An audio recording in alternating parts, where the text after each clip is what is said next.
welcome to day 9 of the CRaFTi Advent series.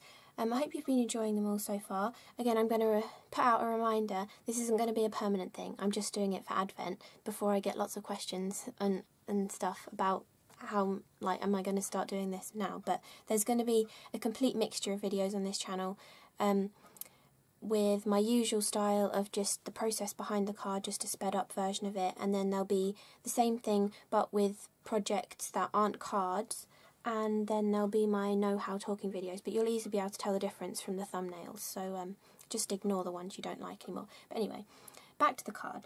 So this is a card that I made for my goddaughter to give to two of her other godparents when they were getting married. So, and I thought I'd make it really cute and whimsical, and I did wishing you a fairy tale wedding. And I've used the little knight and princess from this dragon stamp set from My Favourite Things. I can't remember the actual name of it now. It might just be called Dragons. Anyway, for the background I am using Cornflower Blue, Pacific Teal and Old Navy Nuvo Embellishment Mousse, and I'm using the little brayer attachment on my Spellbinders 2-in-1 to apply it, but you can use any brayer. And I didn't quite like that Pacific Teal colour in the centre, so I'm kind of covering it up a little bit. It was a bit too greeny for what I was going for. It's one of those colours where you look at it and you think, oh, that's a gorgeous teal colour, and then you realise that the mica in it is green, and then when the light shines on it, it looks funny with the other two blue colours. But anyway, so I just added that on there, and I'm going to leave that to dry. It shouldn't take too long to dry because we've added it in quite a thin layer. And then once it is dry, I'm just using a piece of kitchen roll to buff it up a little bit to get that nice sheen on it. Then, this is one of Tonic's patterned panel dies. I'm pretty sure that's what they were called. I think that one's called Stripes and Crosses or something. I should really have looked these names up before I started filming. But anyway, and that's two of Tonic's circle dies. They're scalloped circles and they're plain edge circles as well. And then that's my favourite kind of stitched rectangle, which measures 4 by 5 1/4, because I always get questions on that. I just really love the look of a stitched edge die around the edge, although Tonic have just brought out 4 sets of stitched edge die, so I'll try and remember to link them below.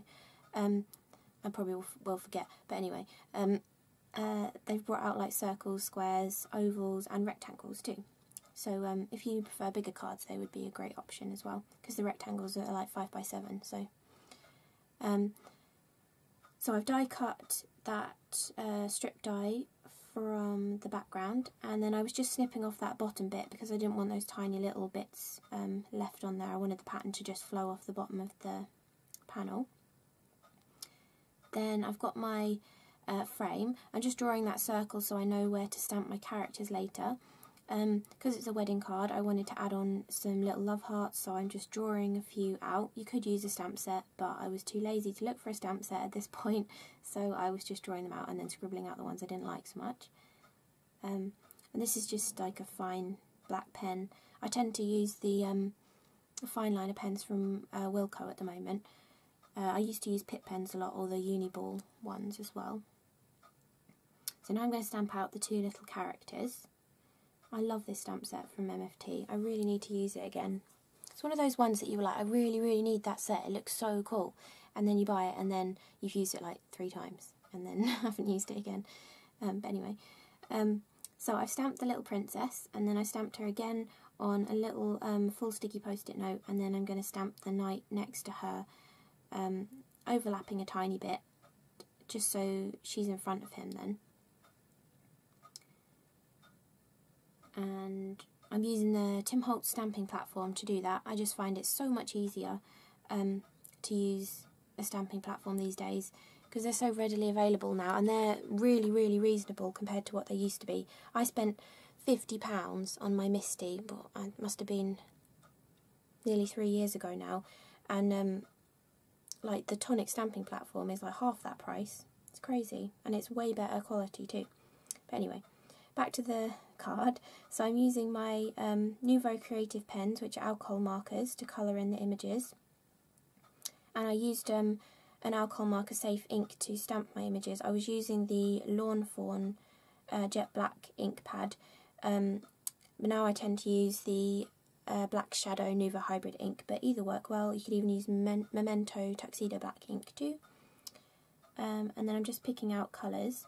The bride, Beth, has ginger hair, so I was colouring gingery colours, and she loves blue, so I gave her a blue dress, and obviously I gave the knight the blue belt and feather to match the dress, and then I'm just using some cool grey colours to colour in the knight.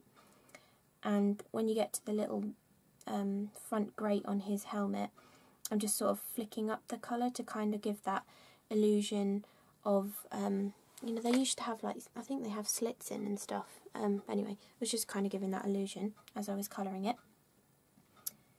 And they're really tiny images, so you want to use quite a light hand when you're colouring them, so you don't get big splodges coming outside the lines or anything. If you just hold your pen more gingerly than you usually would, it works really well.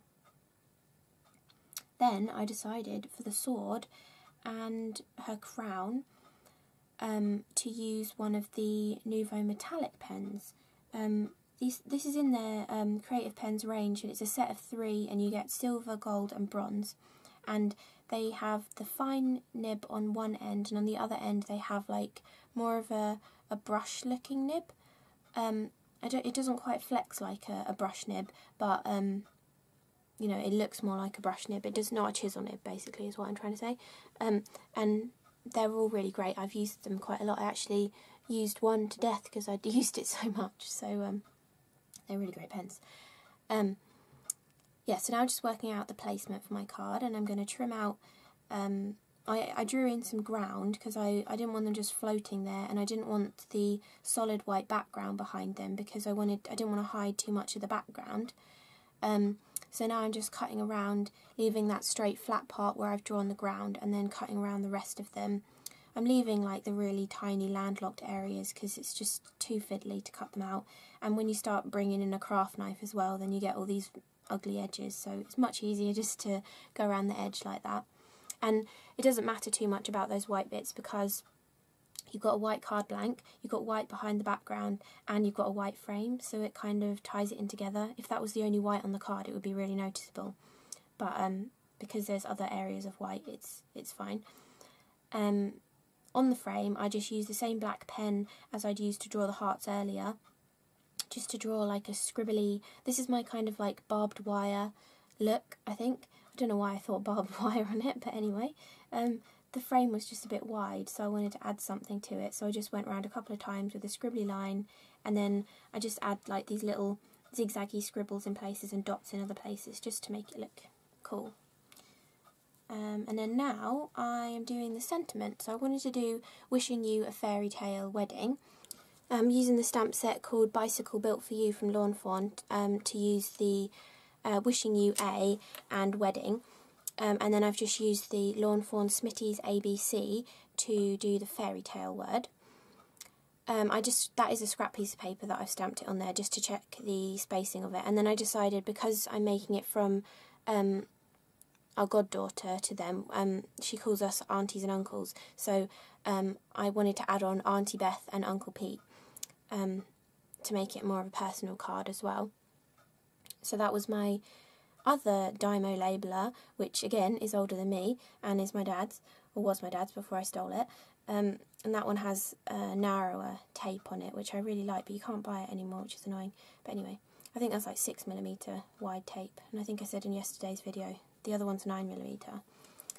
Anyway, so I've stamped out the sentiment properly now with the Wishing You a Fairytale Wedding, and I'm just going to draw on a rough banner shape, like flag end banner shape, just to give it, or give me a guide for cutting, and it also goes along with the like the stamped images. They're a black outline with a white border around the edge, and where I've done the black line on the white frame too. It just kind of ties it all together to do that.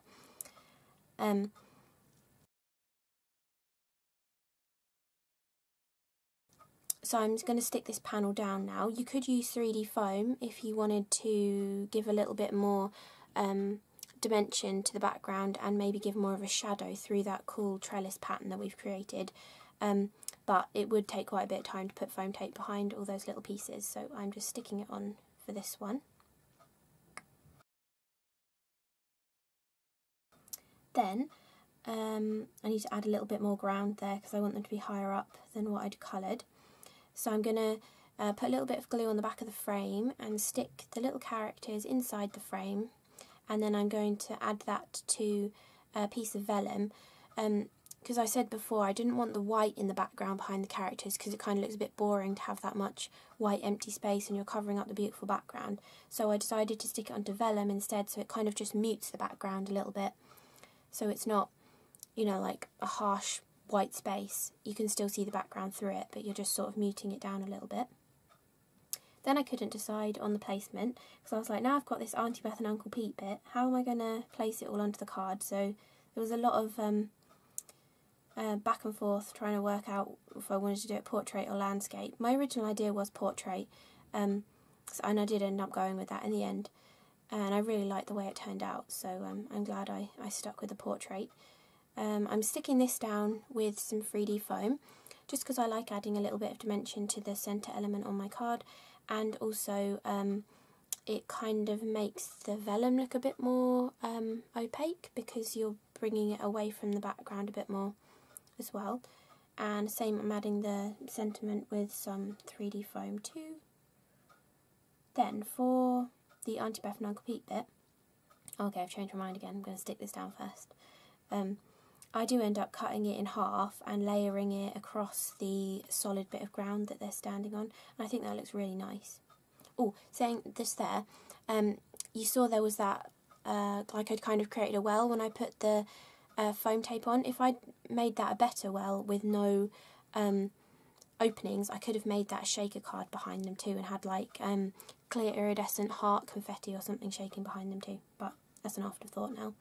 Anyway, yeah, so there you go. I've chopped the sentiment in half and I'm going to place both pieces beneath their feet. I just really love that look. I think it looks really cool. I really like this card. I was really pleased with the way it turned out. And then I'm just adding those little hearts in that I drew earlier. Again, you can just use a stamp set if you've got one that you like the style of, or you could just use heart die cuts as well if you wanted to.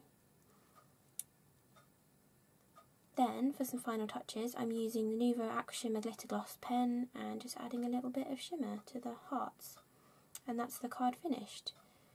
I really do love how this card turned out. I should make some more of it, but I never get enough time to. But yeah, so I hope you enjoyed it.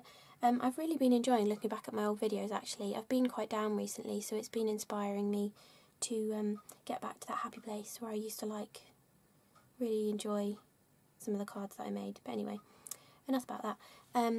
Thank you for watching and I'll see you again tomorrow. Bye!